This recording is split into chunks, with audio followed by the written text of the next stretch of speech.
त्रिपुरा में बीजेपी 40 सीटों पर आगे हो गई है। बीजेपी गठबंधन, कांग्रेस गठबंधन 10 सीट पर आगे है और टीएमपी 10 सीट पर, यानी 60 के 60 सीटों के रुझान त्रिपुरा के आगे हैं और बीजेपी बहुत बड़ी लीड बनाकर आगे चल रही है। 40 सीटों पर बीजेपी गठबंधन इस वक्त आगे है, कांग्रेस गठबंधन 10 पर और टीएमपी 10 पर।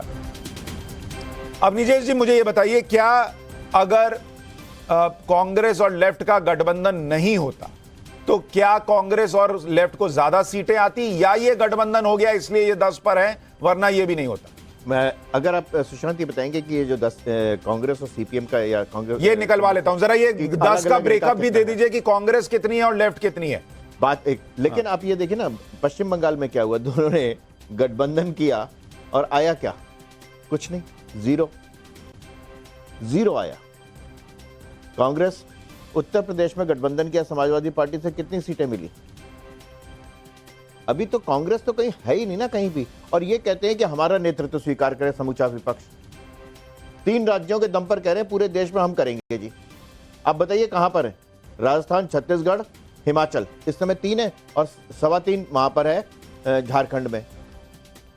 लोकेश भाई मुझे एक बात बताइए ईमानदारी से, आपका एनालिसिस क्या है कि ये जो गठबंधन आप लोगों ने त्रिपुरा में किया और इतना सुनने को भी मिला कि बताइए उसी लेफ्ट से जुड़ गए जिसके खिलाफ इतने साल त्रिपुरा में पॉलिटिक्स की, और गिन के 10 सीट आ रही है, हो सकता है 5 उनकी हो, 4 आपकी हो, या 4 उनकी हो, 6 आपकी हो, इससे मिला क्या? इससे अच्छा तो आप अकेले लड़ते। देखिए त्रिपुरा की अगर मैं बात करता हूं, एक बहुत बड़ा ट्राइबल पॉपुलेशन त्रिपुरा में है, और जो कोविड काल के दौरान जिसे निगलेक्ट किया गया था केंद्र सरकार द्वारा और राज्य सरकार द्वारा, तो सीपीआई-एम के साथ आने का हमारा केवल एक ही उद्देश्य था कि ये जो वर्ग है जिसे मार्जिनलाइज किया गया है कोविड दौरान जिसमें के अंदर काफी रोष था, गुस्सा था, उनकी एक पॉलिटिकल वॉइस बनी जाए। इस आधार के तहत सीपीआई-एम और कांग्रेस साथ में आए थे, और उनका मुद्दा यही था कि जितने भी लोग हैं ट्राइबल वर्ग के हैं, लोअर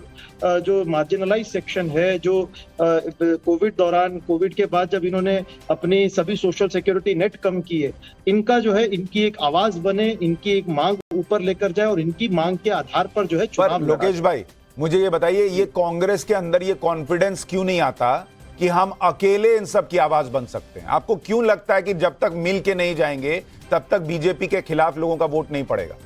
देखिए राहुल गांधी जी दिन रात प्रयत्न करते हैं, और लगभग सितंबर 2022 से लेके अब तक मैं तो नहीं जानता कि एक भी ऐसा दिन रहा हो जब उन्होंने कहीं ब्रेक लिया हो किसी भी प्रकार का। हर दिन वो भारत जोड़ो यात्रा पे थे और उसके बाद चुनाव प्रचार पे भी जाते थे, ये तो पूरे देश ने देखा है।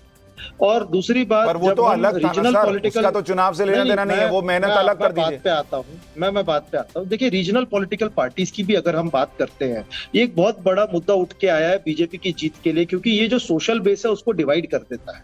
अभी जैसे हम टीएमपी की बात करते, तिप्रा मोथा पार्टी के जो अध्यक्ष हैं वो पहले कांग्रेस में होते थे, लेकिन उन्हें जो है एक राजनीतिक अपना एम जो है पूरा करना था, उन्होंने रीजनल पॉलिटिकल पार्टी बनाई और सोशल बेस को डिवाइड कर दिया।